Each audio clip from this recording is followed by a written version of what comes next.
Si estás en Gijón y buscas un plan diferente al aire libre, acércate a la Vía Verde de La Camocha.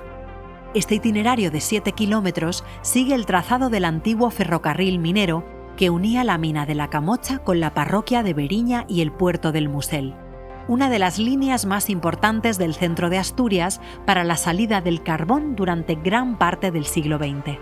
Hoy es una vía verde ideal para recorrer a pie o en bicicleta. A lo largo del recorrido atravesarás túneles y puentes históricos. En el camino aparecen el poblado obrero de Santa Bárbara, entre mañes, quintanas y casonas tradicionales, la iglesia de Leorio y, al final, los altos castilletes de la mina de La Camocha, la última explotación activa del concejo de Gijón. Explora la Vía Verde de La Camocha y siente la historia minera de Gijón en plena naturaleza.